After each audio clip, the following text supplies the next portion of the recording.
Welcome to From Click to Client, where we transform a confusing message into a clear, compelling story that sells. I'm your host, Kris Jones, Storybrand marketing expert. I'm here to help you attract more dream clients with the power of story. Welcome to the show, Nicole Cramer. I am so thrilled to have you here. We had a conversation a few weeks ago and completely and totally hit it off. And I think our Venn diagrams are very deep in overlap in the way that we work with our clients. So I am thrilled for you to be here today. I am excited to be here, Kris. Thanks for having me. I know this is going to be a fun conversation. So what is your, how do you answer the question, what do you do? Somebody happened upon you at a coffee shop and I said, hey, what do you do? How would you answer that? I usually like to build in some context and say, well, you know how sometimes you have a really good idea and you want to help people, and what that brings up is the opportunity to have conversations where you need to help somebody make a decision. That's where I come in and I help people understand how to show up more powerfully and more influentially to the conversations that really drive their business. Mm-hmm. Awesome. And I love the use of the word conversation, because a lot of what you do is really around how to sell more effectively, but it isn't technically selling. It's through conversation that you do this work, right? Yeah, because I believe the sale is just the byproduct of the conversations and the relationship that lead up to that. I think that's just the natural next step. So to me, the sale happens before what we actually think the sale is. A lot of people think of the sale as the transaction. Mm-hmm. And I believe that the sale happens far before the transaction. I totally agree.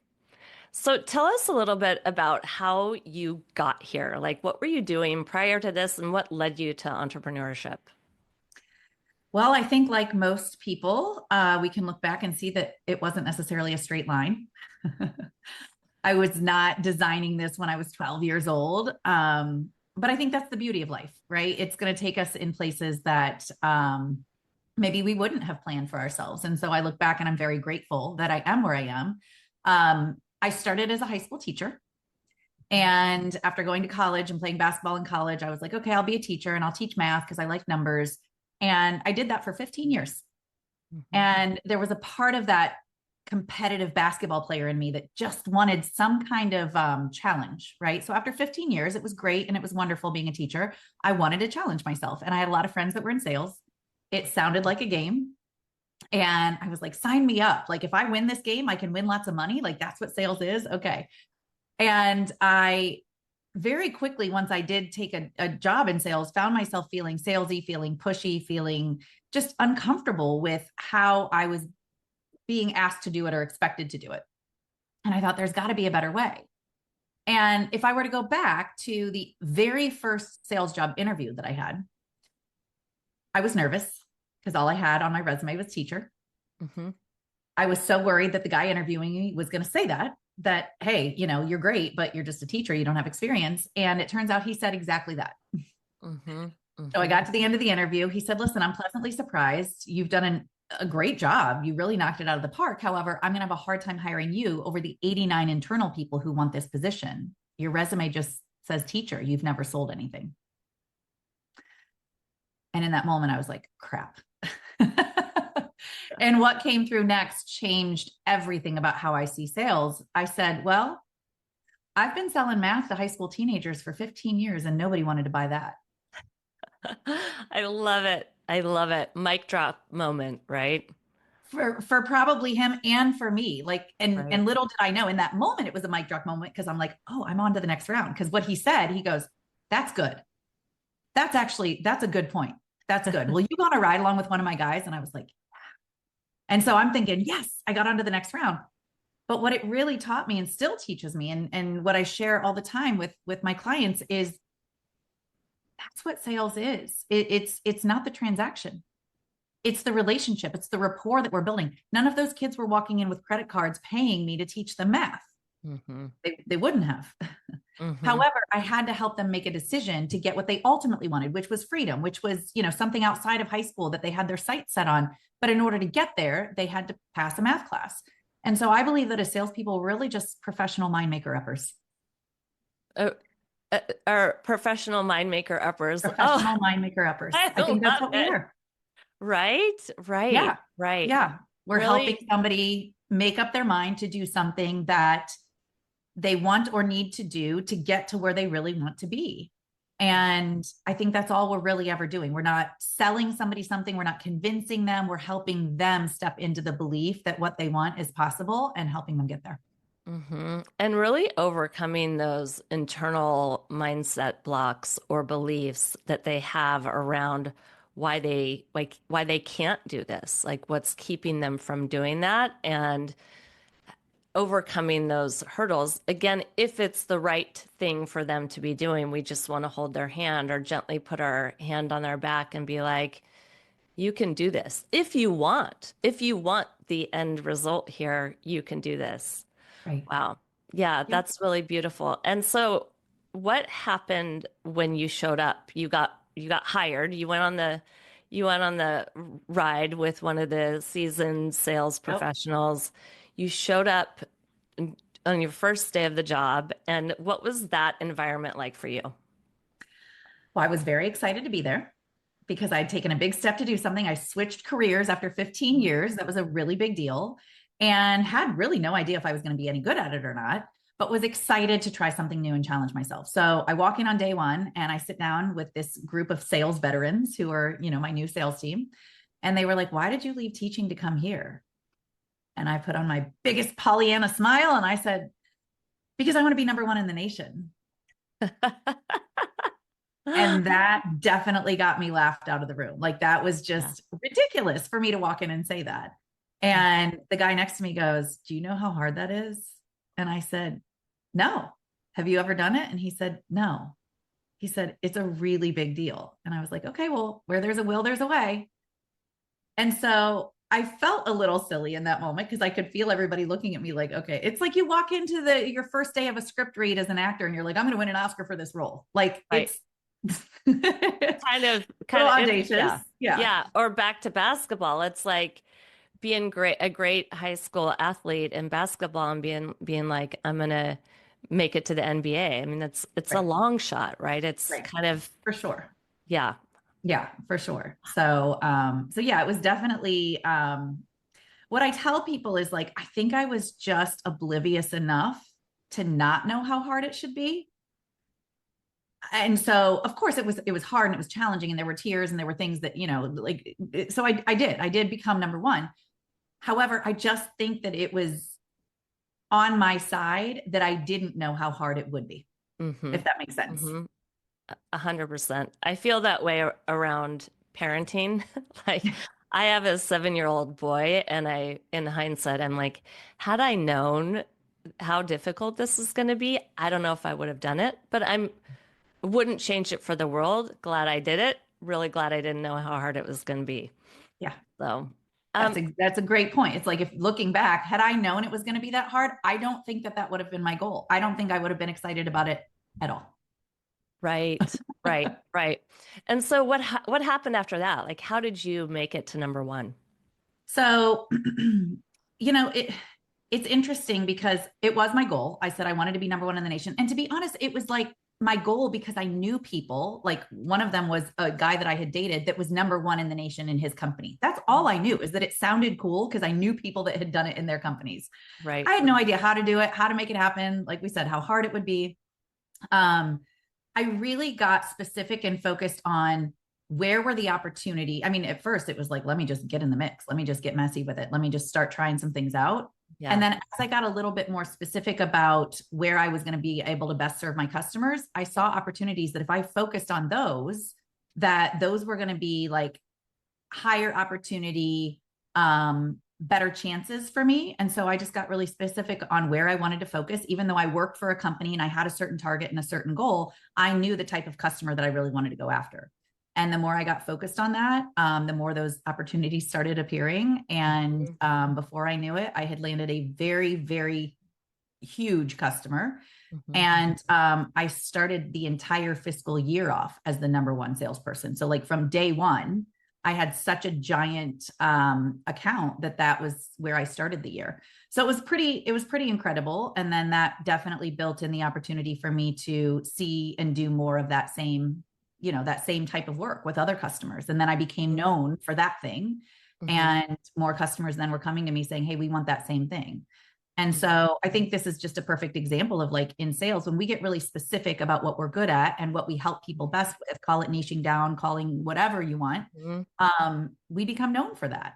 And Mm-hmm. that becomes a lot easier for people to understand why they want to work with us and what can happen when they do. And once you landed that first gig, then you have proof that you've done this before that you can then parlay that into future conversations. So I love that you talk about getting clear on really who you wanted to help, right? You got really clear on that first, and then that allowed you to uncover opportunities on how you can do this differently. So how did you get clear on who that person was that you really wanted to hone in on? Such a good question, because I didn't know that that was even a thing. This was long before I had even become or thought about becoming an entrepreneur. And so I know now, as an entrepreneur, the two most important questions we can ask ourselves before we sell anything: who do you help, and what problem do you solve? That, like, Right. that has to be answered. And if you don't know that, you're not going to be making sales.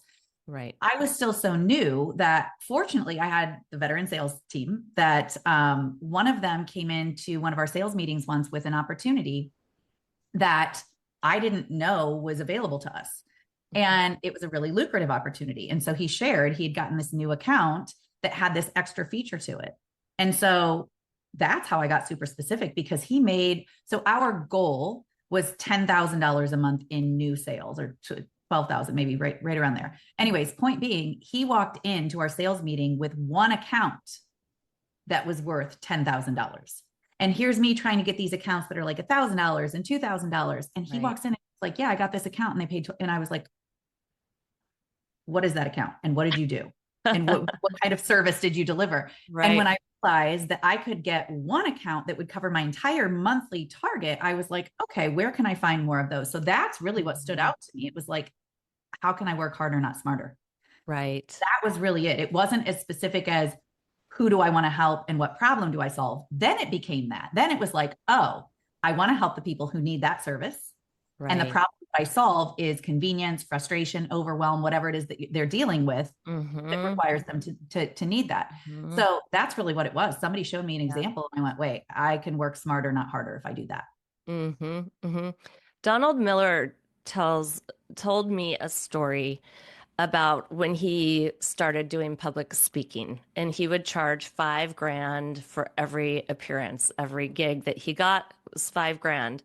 And then one time he pitched a company 10 grand, and they said, yeah, sure, 10 grand, perfect. And then he kind of came back to his office and he was like, well, how about I only focus on clients that want to pay 10 grand? I can get to my goal of 100,000 a year with only 10 clients. And prior to that, it was going to take him 20 sales per year to get to his goal. So it's just such a wonderful lesson. And like you said, working smarter, not harder, and really, like, how can we get to the numbers that we want to get with actually less effort? So bigger clients. And then once you identified, like, okay, I want to work with clients, larger ticket clients. Mhm. Did you uncover then, did they have unique or different challenges that the lower ticket clients didn't have? For sure. Mhm. It was definitely a different type of client altogether. Um, I was working in LA at a time when Silicon Valley, all of the tech companies from up north in San Francisco and Silicon Valley, were migrating and moving down to LA and establishing a location there. And Mhm. it was called Silicon Beach.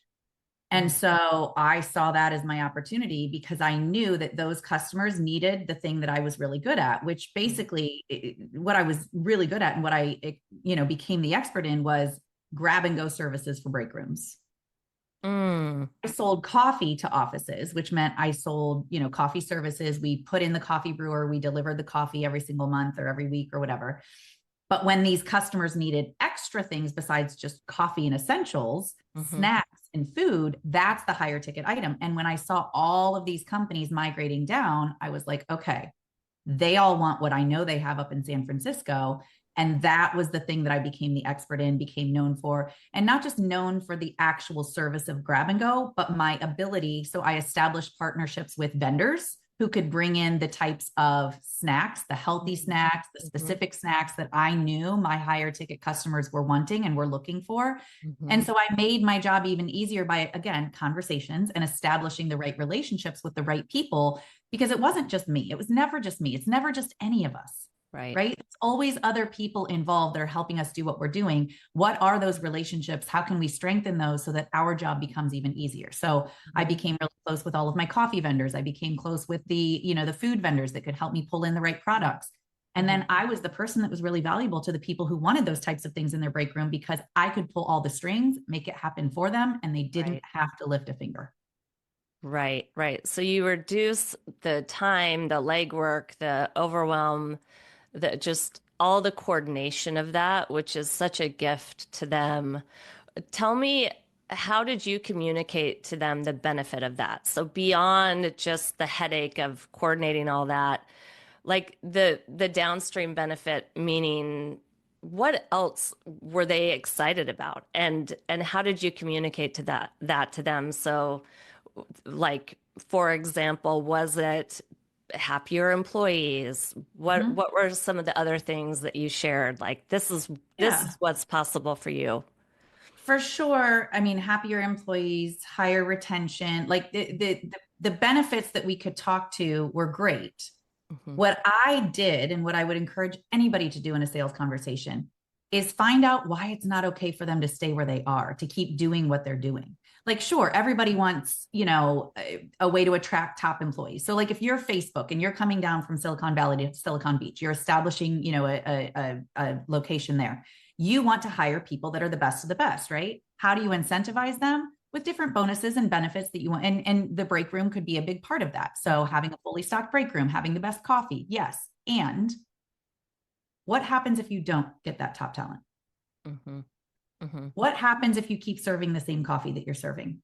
Hmm. Knowing you have all of these other roles and responsibilities on a daily basis, how does it feel knowing that this extra piece of coffee and break room services also falls into your responsibilities? And that means that you don't have time to get everything else done.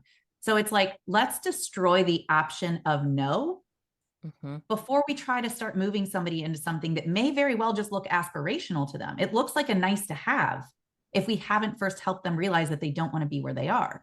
And so, what I would do with the person that I was meeting with, quite often they were not the top decision maker. They were the person that was a part of the decision, but they Hmm. happened to be the person that was bearing the brunt of the repercussions of Hmm. not making the decision. So Hmm. I was able to help them see and basically build an inside salesperson, if you will. I was able to help them see the benefit of, what if you don't do this differently? What if you don't bring in these snacks? What if you aren't able to retain top employees? What if you aren't able to attract the top talent that you want?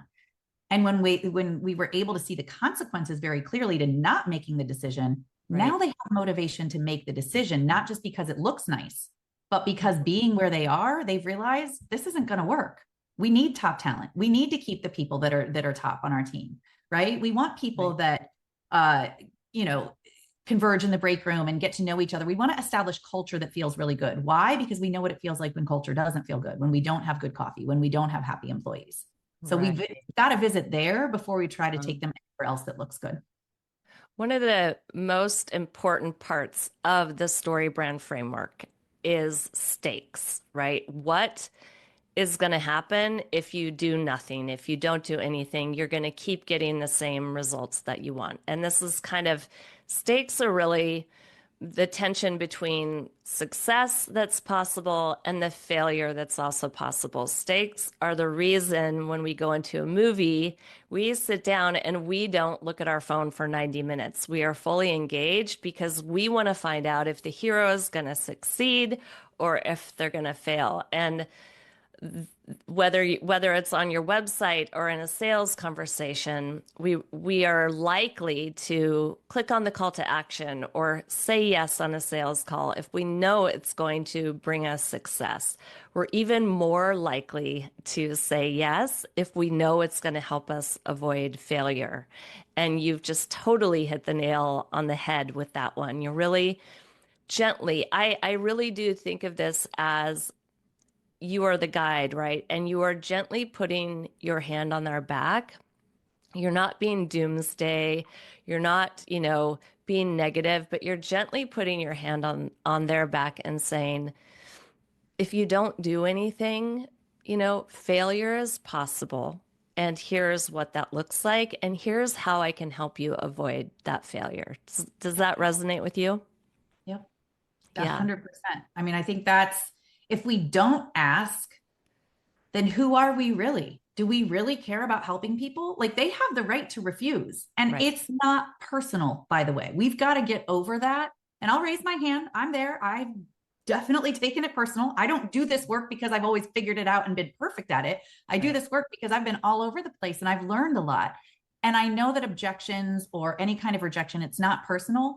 But if we don't actually go to that deeper level with that person, if we don't visit that opportunity to see what the consequences might be to them not making a decision, then are we really serving them? Are we Mhm. really helping them? Because Mhm. what happens a lot of times is people are like, well, I don't feel comfortable doing that. Then who are you making that about? Mhm. Mhm. You're making it about you and Mhm. your discomfort. But if you took the time and put the focus and the intention into building the skill set to know how to show up to a sales conversation to help somebody navigate through some of those challenges, to help them see, hey, what are the consequences? What are the stakes here if you don't make this decision? What are the repercussions? And if you still want to stay where you are once we visited the repercussions, then that's probably the right decision for you. But if you want some support with that and you want to take a look at how I could help you with that, then we could Mhm. talk about that too. I'm not mad either way. Nobody's right or wrong either way. But if we don't Right. take them down that path and help them see what might happen if they don't make the decision, then we're not really serving them. Oh my gosh, that is so true. Mic drop moment right there. That's so beautiful. And I think as service providers, as coaches, as self-employed people, we're doing this work because we have the heart to help. We genuinely want to help. And part of really serving them and showing up with a big heart is really walking them down this path. So tell me, how is your approach different? Like, how do you approach sales? I want to hear like a comparison between traditional sales tactics and your approach. So many thoughts. Like I said, when I entered corporate, the way that people have been selling, the way that people have been selling for hundreds of years, it just didn't feel aligned to me. It felt very pushy. And I believe that it's about being pulley, inviting people and Hmm. inviting them to take the next step. And my approach has roots in sales psychology, it has a lot of roots in human connection and self leadership. Self leadership is a big piece of what I teach with sales because we can only take people as far as we've gone ourselves. Hmm. And so curiosity is a big part of the sales process. And that starts with us being curious with ourselves. Hmm. So my approach comes from, yes, self leadership and sales psychology and human connection, but also I don't believe people should be selling things. I believe that they should be helping people make a buying decision. Mm, that's such a beautiful reframe. Tell me before we keep going. Tell me tell me about self-leadership. What does that even mean? So there's a saying that a lot of people repeat in sales, and it's control the controllables. Hmm. There's not much in the sales process that is actually in our control. The only thing that is ultimately in our control in all of life, not just in the sales process, Hmm. is ourselves. Hmm. So I believe self leadership has everything to do with sales because who you are as a salesperson has everything to do with your intentions and your focus and the skills that you choose to build to be a better salesperson, to be a better guide for that person who needs your help. Because nobody's in a conversation, regardless of what you sell, whether you're a real estate agent, financial advisor, coach, consultant, keynote speaker, I don't care, across the board. Whatever you sell, whatever you do, somebody believes that their life will be better on the other side of the thing that you do. Our ability to help someone navigate the decision to say yes is on us. That's on us to understand how to show up confidently and competently to those important conversations where somebody is in a position to make a decision. And the worst thing we could ever do is leave them where they are. Mm-hmm. A lot of people think no is the enemy of yes. No and yes are both closing the deal. Those are both good things. It's maybe land that people get stuck in. And if we as salespeople are willing to leave people in maybe land, then are we really the people we claim to be? Are we really there to help someone? Mm-hmm. Because to me, helping someone get clarity in their decision is really our goal. Like I said at the beginning, we are professional mind maker uppers. Mm-hmm. And sometimes that answer is yes. And sometimes that answer is no.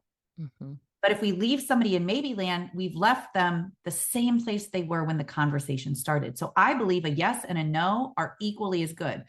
A yes probably feels a lot better to the business owner, but a no should as well, because if we help somebody get to a no and that's their truth, then that was the right answer.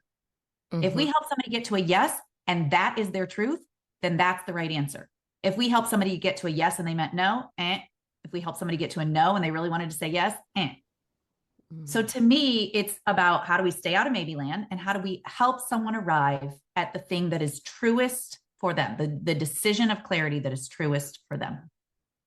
You touched on a word that I love, which is confidence. And I know with my clients, getting their story right, finding the words to really tell their most compelling story is, of course, very powerful to the people that they want to reach. But what I have found, the strategic invisible byproduct of this work, is that they're reminded of how powerful they are at solving a particular problem. And when you really own that and you have the words and you have on a cellular level the knowledge around the problem that you solve and how much it matters to other people, you're able to show up to these calls with such a different energy. Have you noticed that too with your clients? Confidence sells. Absolutely. And I could even tie that back into the self-leadership piece, because if we are not showing up as our fullest, highest, best expression of ourselves,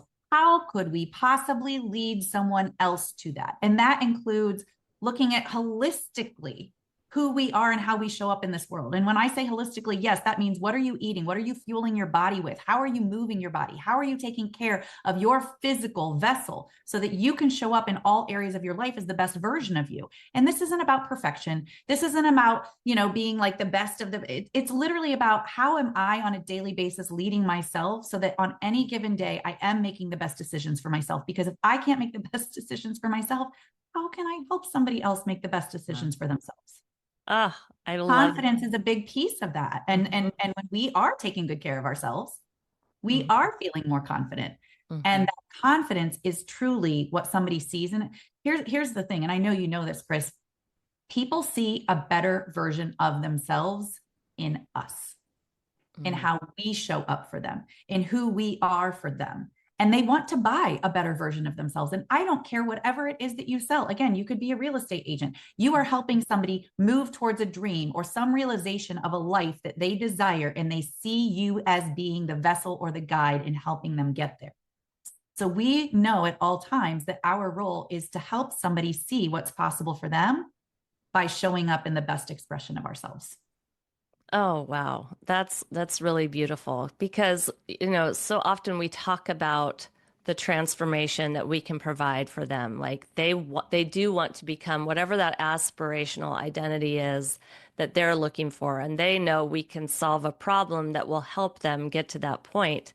But I think sometimes we forget that we are the physical representation of that potential and that possibility. Yep. And it's such a powerful point. So let's get down to you and your process and the way you teach your clients to do this work. Break it down for us. We focus on conversations, and because I believe everything that anybody wants is on the other side of a conversation. Anything we want and desire in life, conversations will get us there. And so from a sales perspective, I believe that's where the most important pieces lie in us creating the outcomes that we want, is showing up more powerfully and confidently to the conversations that matter. The other thing that I really focus on, and this kind of could, be another piece to the question you asked earlier about like, what's my process? I like to tell people, or how am I different? Slow it down. Stop trying to get married on the first date. Too many people are going in to their conversations with one and only one outcome in mind: make the sale. That makes it black and white, right or wrong, good or bad. It feels so like a challenge that you're setting yourself up that isn't fair to you or the other person. So I think going in and always trying to just get married on the first date is going to have us walk away and the other person walk away not really feeling very good, because we don't really like to show up on first dates and, commit to the rest of our life to somebody that we're sitting in front of. Have a glass of wine, have some appetizers, slow it down. Mm-hmm. And what it actually does is it speeds up the process, because when we slow it down, we don't come across as salesy. We come across as curious. We come across as caring about the other person. And we come across as somebody that they can trust. And when they start to feel safe in our presence, when they start to feel like we have their best interest in mind, when they start to feel like we understand them, then it's a lot more likely that they're going to want to take steps forward with us. The only way we can do that is to slow it down, because trust isn't built overnight. It's built over time. Mm-hmm. So I think that's a big piece of our approach to conversations. It has to be, how do we slow it down so that what we're actually doing is guiding somebody else through making the decision. We're guiding them through the process. We are showing up as a professional mind maker upper. And if we were getting to the nitty gritty of it, like one of the things that I have all my clients do is we've got conversations every single day that we need to be starting, so that we're always moving people through our ecosystem, right? Like we don't want to be in a place where it's feast or famine, where we've got some deals and then we've got nothing going on. We want to always be in conversations. And the real goal is not to put periods and exclamation points at the end of the sentences. It's how do we put commas and dashes so that those conversations are continuing? Because not everybody is going to be in a position to buy. There are now buyers, there are soon buyers, and there are later buyers. And if we are always only trying to get married on the first date, those are those now buyers. We're missing out on the soon buyers and the later buyers. Mm-hmm. And when it is time for them to make a decision to buy, don't we still want to be front of mind? Don't we want to be the person that they're still going to turn to? So we've got to stop always trying to go after the sale. I believe making the customer is more valuable than making the sale. Mm-hmm. Mm-hmm. And all I mean by that is, once you get a customer, they're a customer who will repeatedly buy from you, versus doing what it takes to get a sale. And then maybe that person never revisits you again or never buys anything additionally from you again.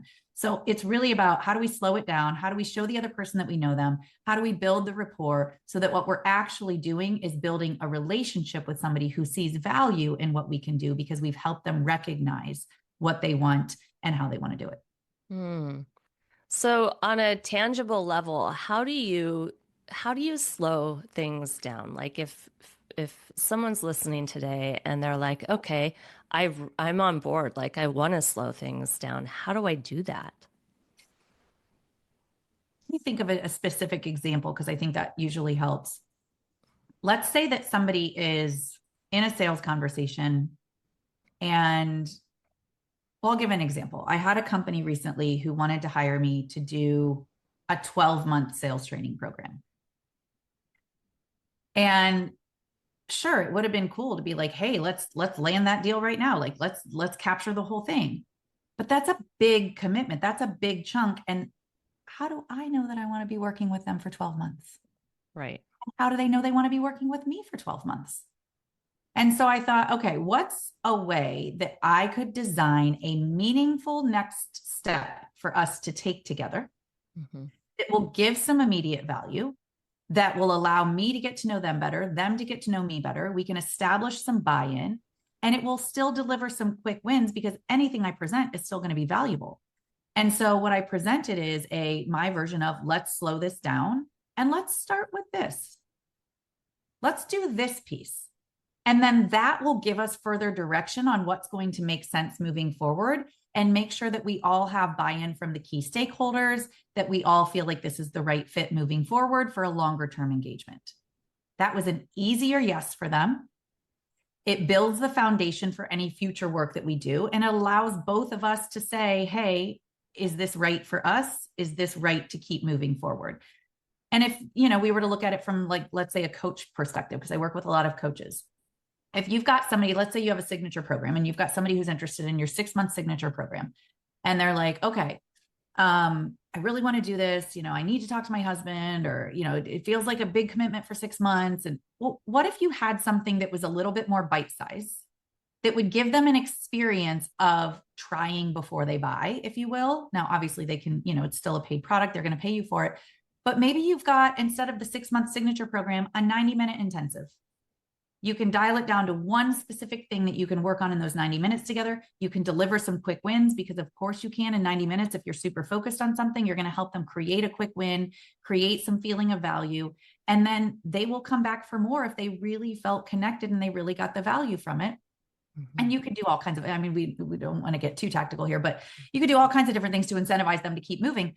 But And listen, if somebody's ready to take the 6-month jump, then do it. I'm not saying don't, right? If it feels like the right fit and it's the right time for everybody. But I believe slowing things down benefits everybody. And what it actually does is it speeds things up, because it makes people feel like you really have their back. You really care about them. You're not just trying to sell them something just to make a sale. You're like, let's just take it slow. Like, we're good. If you need more after that, then we'll talk about what more looks like. If this is enough for you right now, then great. Then you got what you needed, and everybody's happy.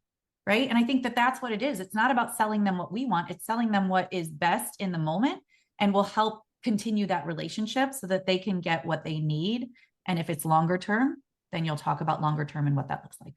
Right, right. It really does always come back to the metaphor of dating, doesn't it? Like you go on one date, then you're like, okay, let's go on another date. And then Yes.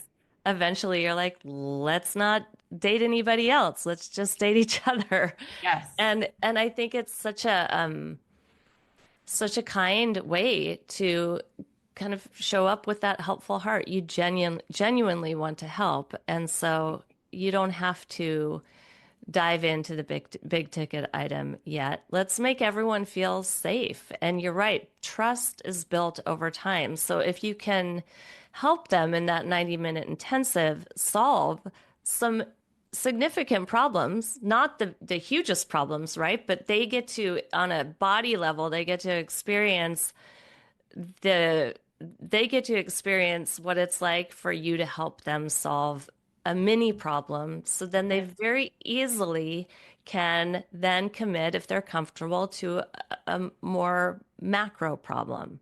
That's Uh, it. That's so it. Well, and I love your analogy of the dating thing there too. It's like, if you met somebody that you were attracted to, and on that very first day that you met them, they were like, hey, I really like you. Let's be boyfriend and girlfriend. Like, let's commit together. You'd be like, what? Give me something to look forward to. Like, can we go on a first date? Can we, like, have some fun together? And right, you go on a date. And then what happens after that first date? If it's a good fit and you had fun, you're like, wait for the second date. And now right, you're excited about the second date. But if you jump right into, like, hey, let's be boyfriend and girlfriend for the next 6 months, like, right. that feels like a Yeah, lot. I don't know. And yeah. the same is true in a sales conversation. Can we find a way to date a couple of times to where we're both looking forward to the next? And then it's easy to commit to something long term, because now we both know we want it. Hmm. Yeah, and not only that, that we not only want it, but we're really excited about it, Yeah. right? That's what we want. I had a client the other day tell me that she went to bed feeling giddy about the possibility of us working together. And I that just delighted me. That's what I want people to feel, giddy about it. Now, you don't want them to feel like, I'm nervous, or did I do the right thing? Hopefully, fingers crossed, right? You don't want them to be in that position, because they're going to show up with different energy too. Like, they might be so worried about the investment that they've made that they're going to start looking for holes in what you're delivering, and that nobody's going to win in that scenario at all. Great. Well, because where's their focus too? Their focus Right. isn't actually on the results that you're helping them create. They're in fear, they're scared, they're questioning their decision, they're looking for holes, to your point, and they're showing up differently energetically. And then are you actually helping them with what you are meant to be helping them with? So yeah, I think that's a really, really great point. A lot of the coaches that I work with and consultants and service providers, they love the work they do. They're excited to get their messaging dialed in. They're ready for a more compelling story that's going to be really working for them to get them more clients. But they hate the sales part of it all. They dread it. It makes them feel icky. And it might just be because they don't like selling, right? But it could also be around money mindset stuff. When I share that with you, like what comes to mind around how can we transform our mindset around this type of thing where we're actually excited to get on these calls? Yeah. It's interesting, isn't it? Because we all claim to want to be helpers of people. We care about people. We're good at what we're good at because we enjoy it and we're good at it. And we want to help others because maybe they don't want to do it themselves or they're not as good at it. And then a little bit of discomfort gets inserted into the conversation. And we're like, I feel sales. I feel pushy. And we all of a sudden are like turning our back. It's like, wait, aren't you the person who said you really cared about helping people? What, until things get uncomfortable?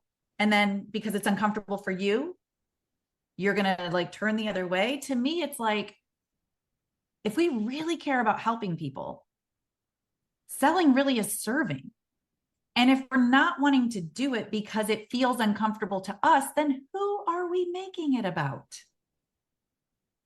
When people are like, I feel salesy, I'm like, how do you think that person feels who's in pain because they can't figure out how to do the thing that they need to do that you happen to be really good at, that you could do easily or even in your sleep because you're so damn good at it. And this person needs help with it because you're so uncomfortable with asking them if they need help. You're not going to ask them if they need help.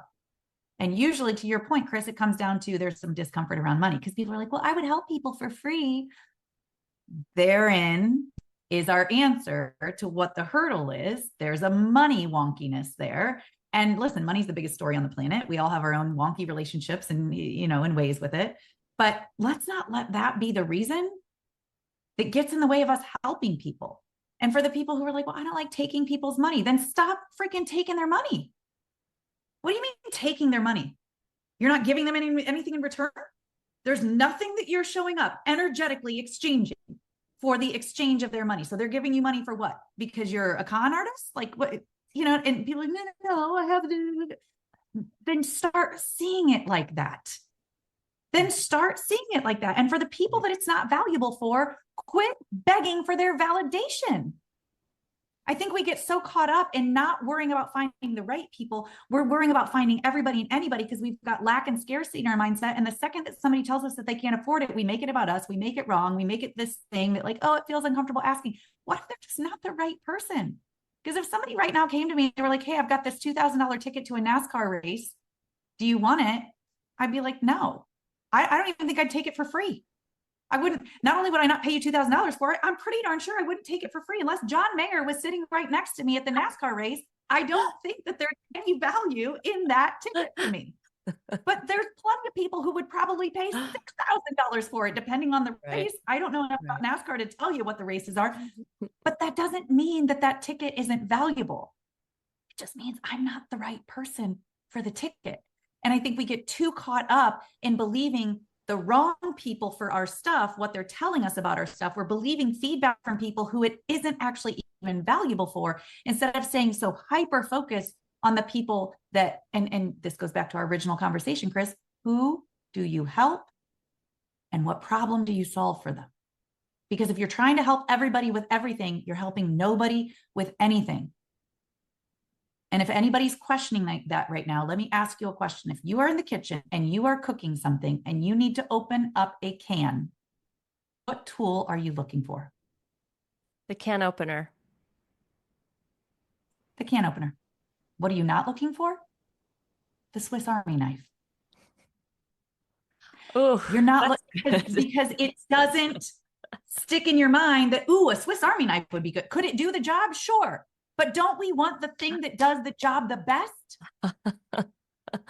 I'm just laughing because this is so profound. This is such good learning. And I'm just so grateful that you're like using these beautiful metaphors that allow us to really understand this so tangibly. So thank you. Yes, that's what we want. We want the damn can opener. Give me Yeah, the thing that specializes in the very thing that I'm trying to do. Like if I need to do my taxes, I'm not just trying to find somebody who knows spreadsheets and is good with numbers. Like I actually want a CPA who knows the laws, who's going to do it because they are the best at doing it. And I think it's really easy to see in our own lives in areas of like, if your kid wanted to play soccer, would you just hire any coach or would you hire a soccer coach? right. Right. When you start looking at that, it's like, oh, if I want a really good steak, am I going to go to an Italian restaurant? No, I'm going to go to a steak restaurant. Right. Right. So where are we selling ourselves short, literally, because we're trying to be the jack of all trades? We're trying to be the Swiss Army knife. And when you try to be everything to everybody, you end up being nothing to nobody because you're not known for the thing that you do really well. And, that can come from a lot of different places. I would say it comes from lack, from scarcity, just from lack of knowledge and understanding of what you're actually doing when you run a business. And you're helping a certain group of people with a certain problem that you help them solve. Tell me what you hear, because I hear this a lot. Like clients are like, I really want to be charging $5,000 for what I do. I mean, what the problem I solve is really important. It hugely benefits them. But right now I'm charging 497, and even the 497 people aren't willing to buy. Like I'm getting turned down a lot at the even the lower rate. So how could I possibly increase my rates? You can't until you get around different people. I would say that's probably one of the, and again, we're not here to diagnose necessarily, but I would say that could potentially be part of it. Or maybe you're just not articulating your value. Maybe you're not asking the right questions. It could be a lot of things, but I would say more than likely, you're not talking to the right people who value it at $5,000. Like if I went over to the Honda dealership and I was trying to sell a $150,000 car, I'm probably not going to do a very good job to the customers that are walking into Honda because they're a different type of customer.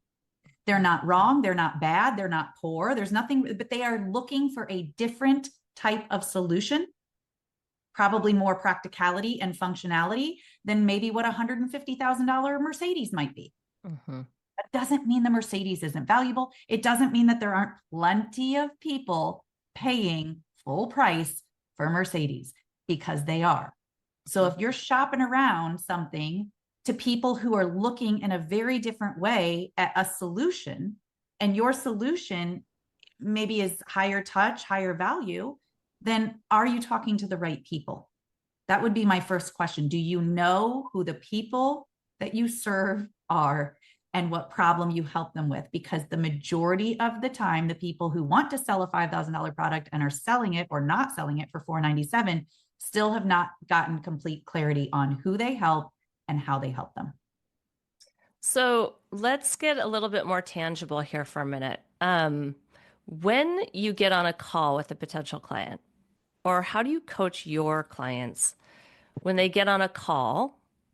How do they navigate that call Like if they're getting on a sales call. if they're getting on a sales call? So I have a template that, happy to give away to anybody who's listening. It's 9 steps. It's really simple. So I would recommend, first and foremost, if there's any conversation that you're getting into, that you have a plan. The worst time to think about what you're going to say is the moment you're saying it. So if you're waiting, here's what a lot of people do. They've got the hope, wish, and pray method. And it's a method. I can't say it's super effective, but that's one way to do it. The hope, wish, and pray. And they're like, well, I'm good at talking and I'm good at, conversations and people like me. So it's literally like, I just hope they're there to say yes, is pretty much, what people are doing. So I would first definitely have a plan. And that means you've got to do the work before the work. That means there's some pre-briefing. That means that, there's so many different things that we could look at. Like, are you shooting for different levels of success? Do you have a plan for different ways that the conversation might go so that you're not making up on the spot? Like, I don't know, they just said this. What do I do now? You've got to think ahead of time. What might come up? What if they say no? What am I going to be prepared for? What am I going to have planned? What questions might I want to ask to uncover the context that's going to help all of us get more clarity in what would be the right decision. If you're not putting time and effort into that ahead of the conversation, then you're probably cutting yourself off from opportunity without even realizing. If you put a little bit of time in and had a little bit of a more solid plan and some questions to ask, the conversation is going to more likely go in your favor just because you did a pre-brief. You did the work before the work. So I would definitely have a plan. I would definitely make sure that, like, regardless of what the outcome is, that you have next steps in place so that you're in control of the conversation. The person in control of the conversation is the person asking the questions. So I would have some questions prepared. And I think the most important, because those were a lot of tactical things, just from a mindset and a really, really important point of view, be unattached to the outcome. Mm-hmm. Like, release any attachment to the outcome of the conversation. Sure, you can want to move forward. You can want to be able to help that person.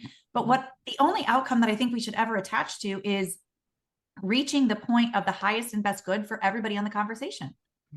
And sometimes that's yes, we move forward. And sometimes that's no, this isn't right now. But ultimately, that's the outcome that we want, is what's the best and highest good for everybody in this conversation. And that's the only thing I want to attach to, because if we get too attached to, I want them to say yes, I want them to say yes, we're making that about us. And if we get too attached to, well, I don't care, they can say no, they can say whatever, we don't want to be careless about it. But ultimately, we want to show up not attached to the outcome, ready to guide the call. We've done the work, we've planned our questions, we know different outcomes that might come up, and we're going to show up confidently because we've done what we needed to do that day, whether it's move our body, take care of ourselves, fuel ourselves in the right way so that we are at the highest expression of ourselves and feeling the best. Oh my gosh. If you had a church, I would attend. Yeah, preaching. I love this so much. I really love this idea, and I coach my clients in this way because we definitely talk about how to navigate sales calls, and I love taking the pressure off of them to do a lot of talking, right? It's if you should be the one asking questions and guiding the call, but the potential client is really the one doing all the talking. And I think often our potential clients, they've been marinating in this problem for so long that they've kind of gotten used to it. It's like that frog in boiling water. And so it can be really powerful to ask the right questions that really remind them of the struggle and remind them of the frustrations that they have in their words. And back to what you said, you really get to uncover, like you allow them to uncover the reality of this situation, what they don't like, maybe some things that they do like, or what's important, where do they ultimately want to be, and not so much features and benefits of what you can offer them, but what do they want their life to look like after this problem is solved. Let's, as the guide of the call, remind them of what's possible, because often, again, they've been marinating in this problem. Often they forget. They forget, number one, how annoying this problem is. And they also forget they forget what's possible for them on the other side of this. And even just allowing them the room to really share and connect and uncover that for themselves or refresh that in their own mind allows them to get to that decision of, yes, this is really important for me to move forward, or no, it's not. Either way, it's truly a win, because like you said, it's what is best for all. What is best for them is what is best for you. Yep. And also, I like going into these calls with also a mindset shift around you're interviewing them as much as they're interviewing you, right? You need to make sure that they're the type of client that you want to be pouring your heart into and truly helping. Are they sharing things about themselves that you know you would be delighted to be working with them over a period of time? So that can also help shift the energy around how these calls feel. Yep. I think that's one of the most important pieces is you're not there to be chosen. Let's stop showing up as if we're auditioning. This isn't a one-sided conversation. You're not doing anything wrong by selling something. You're not hurting them by selling something. You're giving them an opportunity to refuse or to say yes. And to your point, Kris, people have normalized their pain. The frog in the hot water is a perfect example. They have normalized their pain and they have surrounded themselves with ways to justify and keep going through life. And if we don't help them see the repercussions, the consequences to staying where they are, then why they don't have a reason to move. So we do need to take them there and help them realize, hey, like you've normalized this, but here's what's going on, and helping them move through the decision of whether this is the right time or not, or maybe they're okay with staying where they are. But I think when we try to convince somebody because we're trying to get chosen or we're trying to make a sale, again, we're making it about us. We've got to release the attachment to the outcome and the idea. Again, can you imagine going on a date and being like, I hope he chooses me. I hope he chooses me. Like, no. I'm here to choose also. This is a two-way street. We're going to find out if this is best for both of us. And that other person that you're going to sell something to potentially deserves to have the version of you that isn't just saying yes because you need the money, but because you legit, to your point, Kris, you're so excited about something that they said or some way that you know that your work is going to make their life better. And they deserve somebody who's just as excited about working with them as they are about working with you. And that is when I believe the highest good happens, is that energetic exchange. Both people are there because they want to be there. They're not there because they're poking holes or they're in fear. They're like, I wish I hadn't said yes. And you're not there because you're like, God, I just took this person because I needed a client and I needed to pay my rent this month. Like, no, we're all here on our highest good. We're here because this is the right and highest best for everybody. Mm, so beautiful. I want to tell you about when I initially developed and created my signature offer. I was charging a certain amount of money, and I felt good charging that initially, because I was still feeling out like my process and my system and how is this going to be working for everybody. And over time, I refined it, worked with more and more clients, and I got to a point where I felt like the value that I was delivering was way beyond what I was charging. And I started to have this feeling of like, I was always delighted when I got a client, but I also felt like, oh, this is going to be a lot of work because I was over delivering and I was developing the offer in a way where I knew how to continue to add more and more and more value. And so I got to this point where I decided to nearly double my rates. And I did. And I got on my first sales call at the new rate. And wow, I was uncomfortable. The gymnastics that I was doing, the offering a discount, throwing in more free things, trying to validate this new price. And I share this because now that's the price that, of the offer. And it is truly an investment that they're making in their business. And I know through and through the value of it. I honestly think it's worth way more than what it is right now. But every time I get a client now, I'm like, yes, this feels good to me. I feel very compensated for the work that I'm doing and the value that I'm bringing. And I no longer do the gymnastics or have the discomfort, but I just want to share like when you make these changes, whatever it is, when you're making changes in how you navigate your calls or how you price your services, it can feel very uncomfortable. And it took me a handful of calls to really show up with that same level of confidence that I had prior to the price change.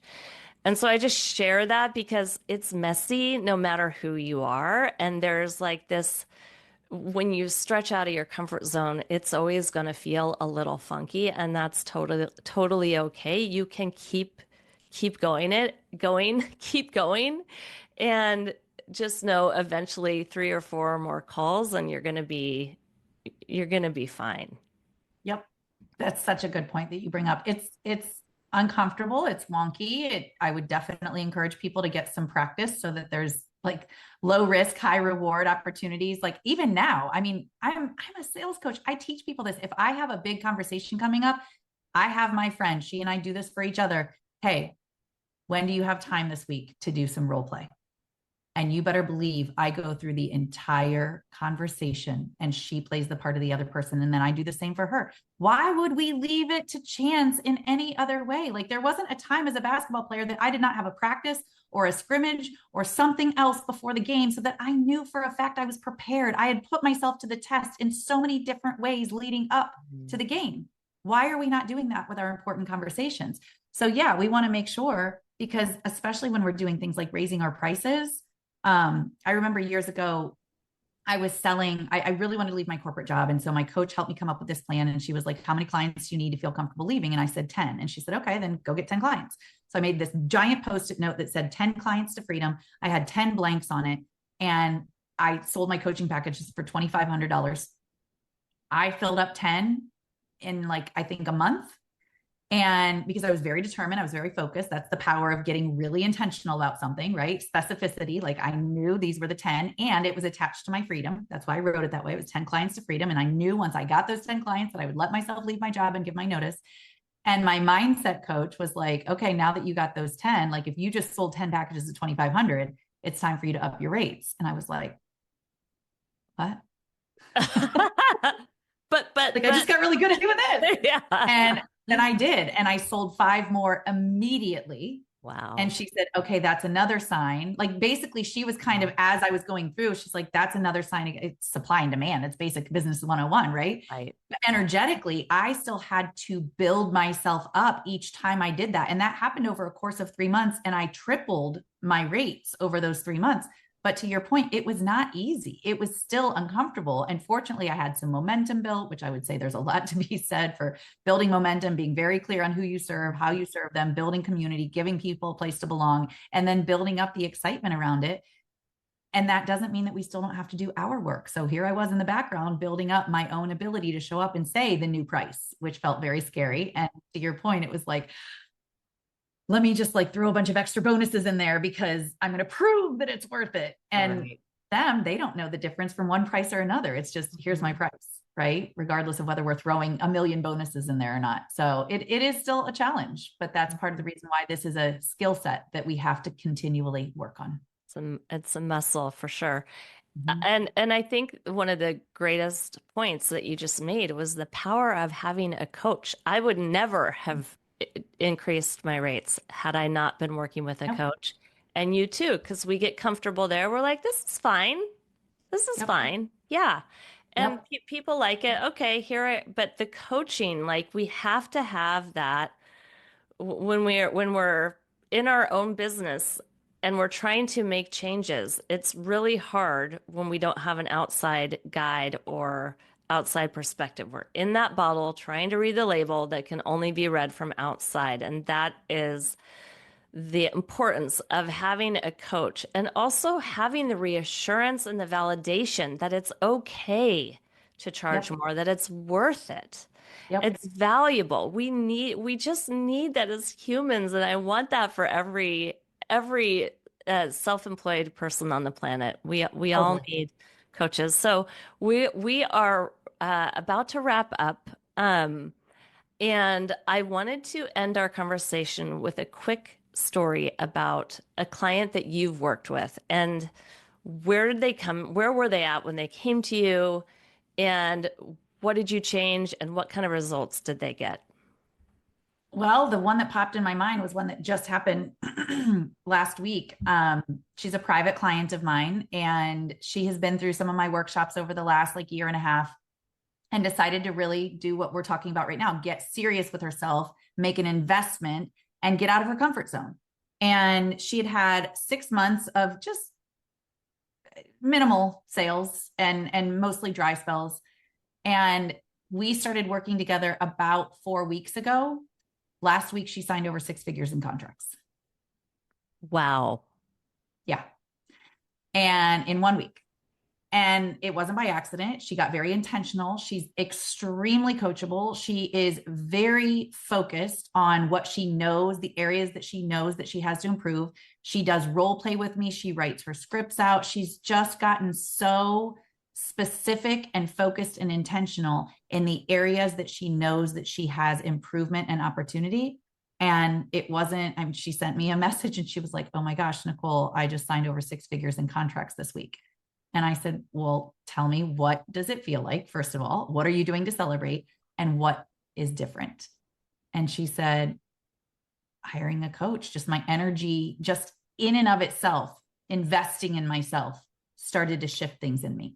When we make investments in ourselves, we value ourselves at a higher level. We think of ourselves as, wow, I like myself that much. I believe in myself that much that I'm going to invest this much in myself. Like, the belief that you have to have in yourself to make a decision like that should not go unmentioned. Like, there's a lot to be said when we take a step like that, that immediately starts to shift, even without like the specific tangible things that the coach is going to teach you.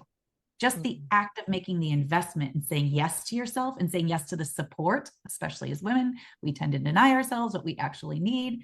And so that was her number one thing. She said, you know, of course, I'm focusing more on my conversations. I'm getting better at them, but just the act of saying yes and putting myself in a different energy. After 6 months of nothing, 6 figures in contracts. Incredible. Incredible. Nick, it has been such an epic hour with you. I can't even tell you, it went by and like felt like 15 minutes. Thank you so much for all the wisdom, all the fun, all the stories, all the metaphors. It was just such a tangible way to learn how to approach this differently. And it's so relevant to all of us as service providers. So thank you. Thank you. Where can people find you if they want more of if they want more of the Church of Nick? Where can we find you? The Sales Church of Nick. I like it. That's the first time I've ever gotten that, Kris. I'm going to take it and run with it. The Church of Nick can be found on Instagram at the Nicole Cramer. And anybody who would like to have my discovery call template that I mentioned earlier, happy to share that with you. Just send me a DM and let me know that you heard Kris and I's conversation, and be happy to share that with you and help you through anything else that's going on in your world. We will definitely put that freebie in the show notes so you can see it down there too. So Awesome. Thank you so much. Thank you, Kris. Is your website turning away potential clients? I can help you turn that around. Book a money-making messaging call with me today, and we'll transform your story into your most powerful sales tool. That's all for this episode of From Click to Client. Don't forget to subscribe and follow. I'm Kris Jones, and I'll see you next time.